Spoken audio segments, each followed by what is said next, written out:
Es schien mir immer einfacher, eine andere Sprache zu sprechen.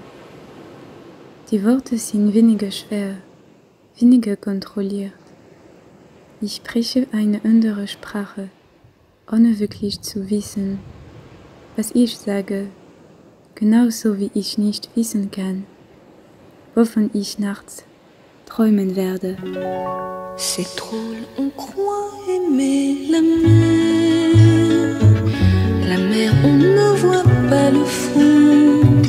La mer, on n'en voit pas la fin. The afternoon was strangely warm and sunny.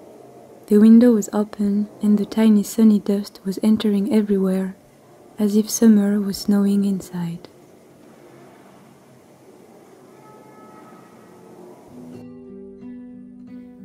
Je ne peux jamais savoir ce dont je vais rêver la nuit, mais il m'arrive très souvent de rêver de Thessalonique. Je rêve surtout des rues, avec les arbres et les taches de soleil sur les grands trottoirs. La nuit du 7 au 8, j'ai rêvé d'un long travelling latéral qui remontait toute la rue.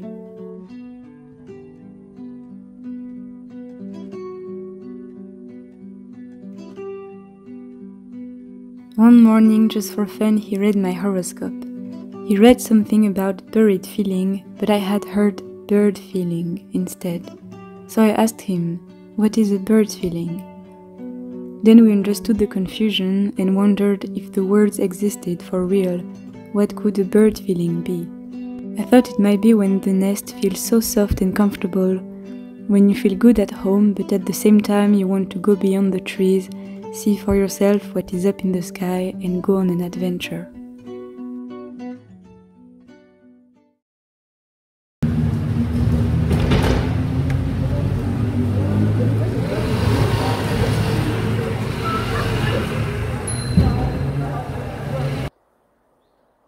Oh, elle était énorme!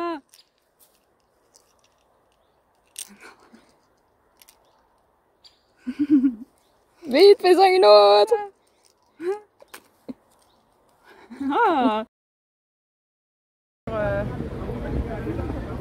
Il y a des choses que je trouve très simples à aimer, comme les petits reflets de lumière ou regarder l'intérieur des appartements des gens depuis le métro aérien. Ou encore la poussière qui rentrait dans la pièce avec la bonne excuse des rayons de soleil. Et puis l'eau de la piscine que je n'ai pas pu filmer, et le chlore qui reste un peu sur la peau, et parler une autre langue.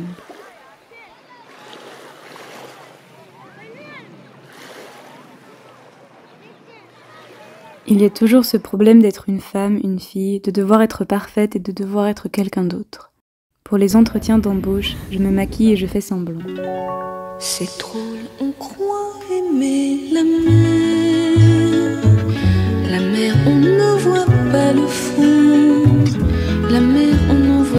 Je me sens fille quand j'ai un sentiment d'oiseau. J'ai toujours réussi à quitter la maison, mais il reste en moi une enfance intérieure qui prend de la place partout où je vais, et je me tourne malgré moi vers le passé. Le meilleur endroit pour être dans le présent, c'est sûrement quelque part où il y aurait la mer.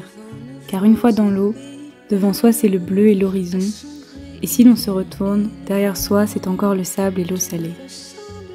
Le meilleur endroit pour être dans le présent ressemble à mes rêves.